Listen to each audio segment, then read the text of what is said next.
tayo sa face. Pag wala kang cotton balls, pwede ito sa mata. Pero, mas maganda yung cotton balls kasi mas soft. Okay?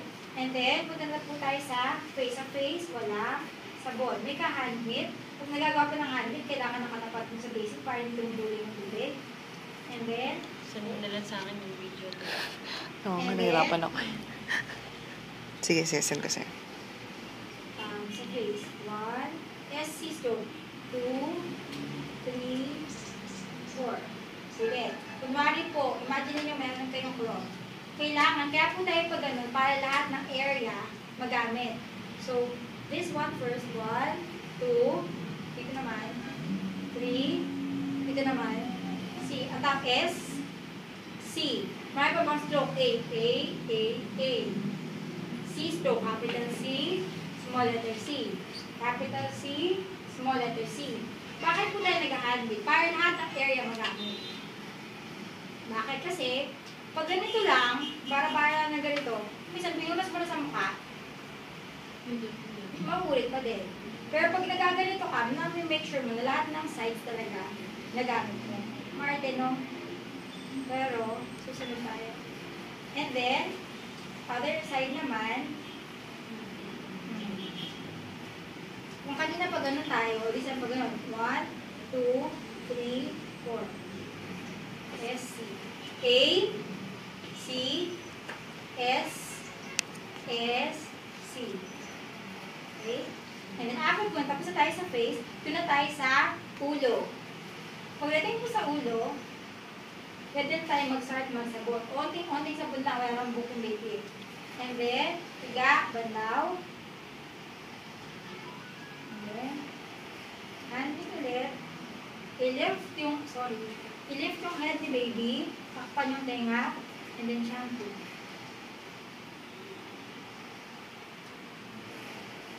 Kung gusto mo pa, isa pa. And then after po nun, kumara lagi po siyang winawash ha. After po nun, mag-start na tayo sa car. Ito muna. Anterior, posterior, side, kilikili. Ulit. Anterior, harap. Posterior, likod. Side, kilikili. Kilikili. Bakit po pataas? Promote venous circulation. Pag-promote yung venous circulation, para yung daloy ng dugo, pataas, pagbalik sa puso. Pag ganito yung ginawa mo, ganyan, pababa, ang sabihin mo rationale, from cleanest to dirtiest. Kasi mas malinis to, kasi sa papuntang kamay. After po nun, wash mo yung kamay. Isa-isahin mo yung daliri. And then, go to the other side. Arte, no? And then, wash. Kung kailangan mo na sabon, higa.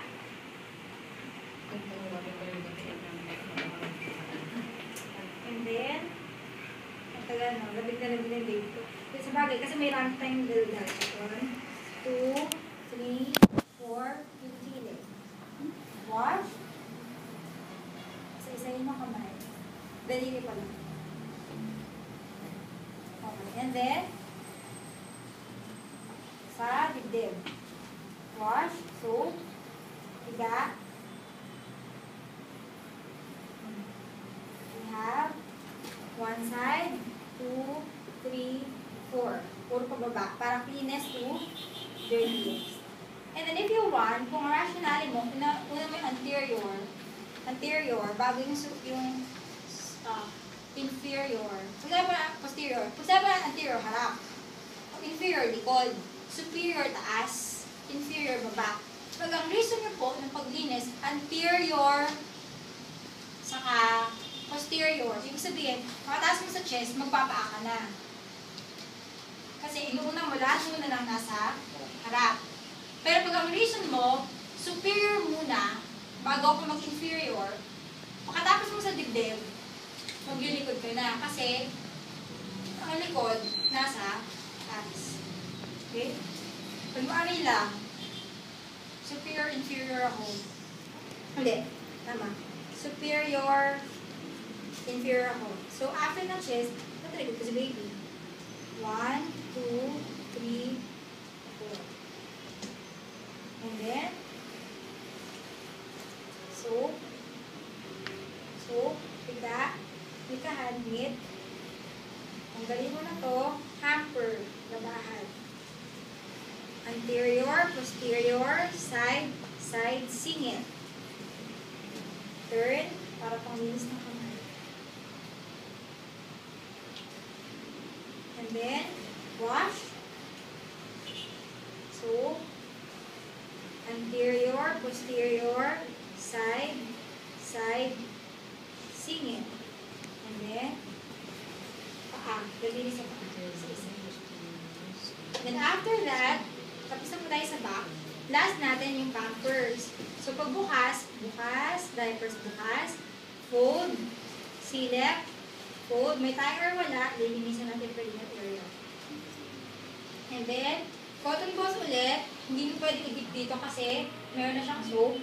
Dito natin siya didip. And then hawak, piga, para lang lumambot. Sirahin pa ano video. Piga.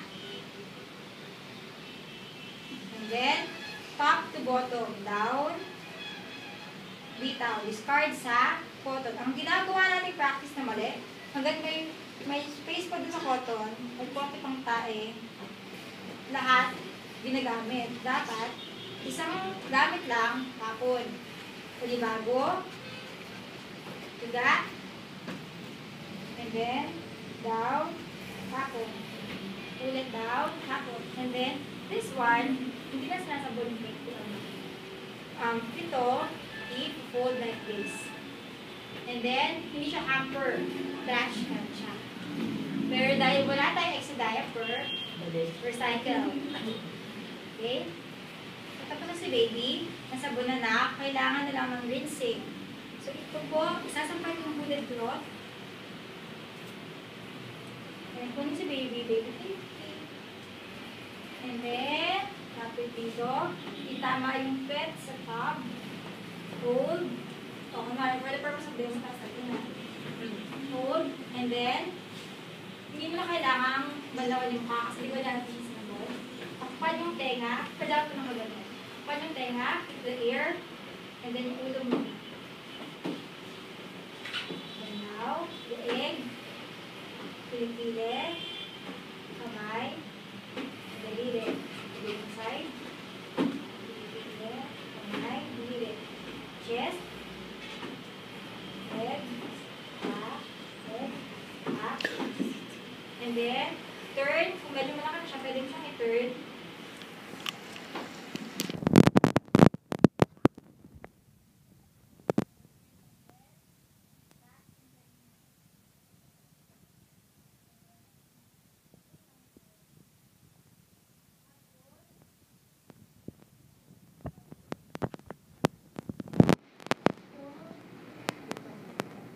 Dahil basa na siya, solid na siya, kailangan natin siyang i-hamper.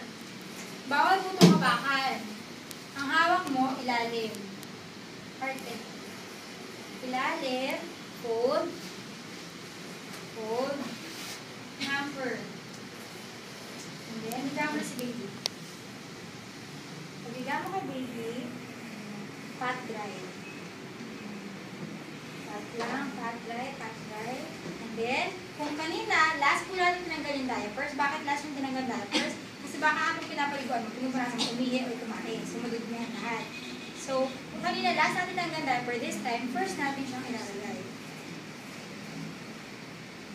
Okay. So, expose.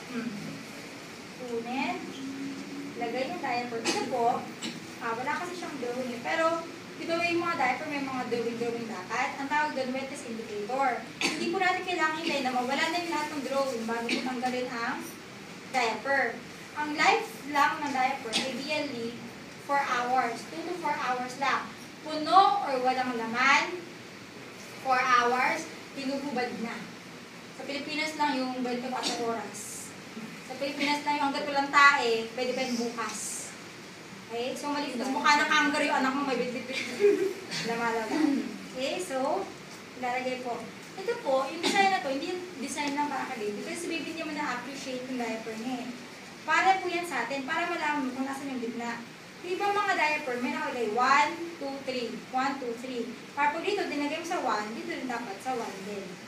Para alam mo even. Bakit? Under po ng comfort.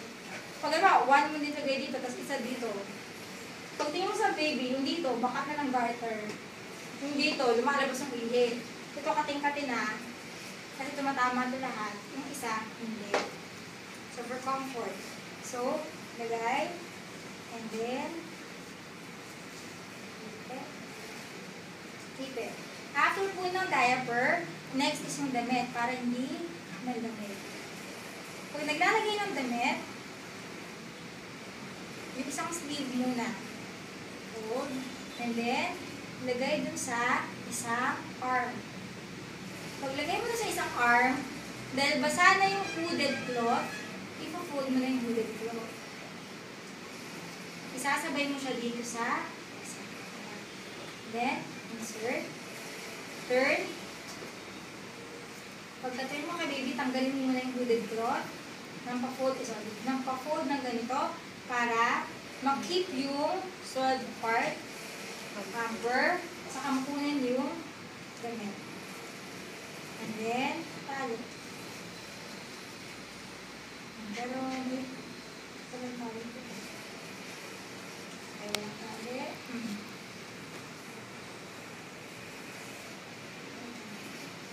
Tali.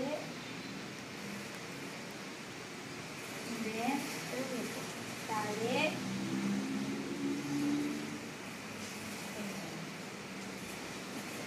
Ang tawag po dito sa damit na double-breasted kasi pag-linis. Double-breasted. 1, 2. And then, ilagay na po yung kamay. Mittens. Hindi na kasi siya, magkakaroon siyang garter. Mittens. Tali. And then yung shorts or yung underwear.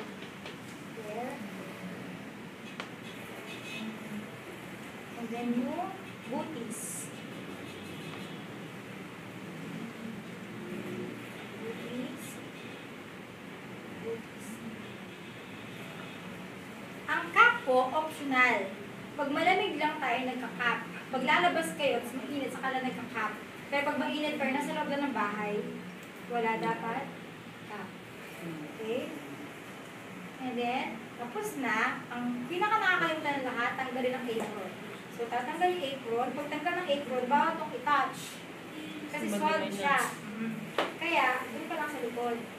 Fold. Daming arte. Fold. Pag nasa gitna na, yung sa napadiretsyong na gano'n, pag sa mukha mo, ito mo kunin sa taas. Hindi tanggal mo siya mag-arte.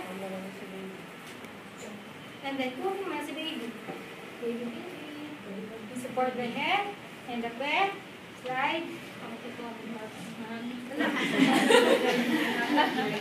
Tapos, sisiga mo na naman. Tignan mo naman kung meron makakatuso.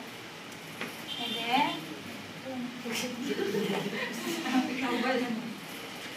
and then, don't forget to close the sides. Yun lang yung, pag na-memorize nyo sa, box, okay ka na.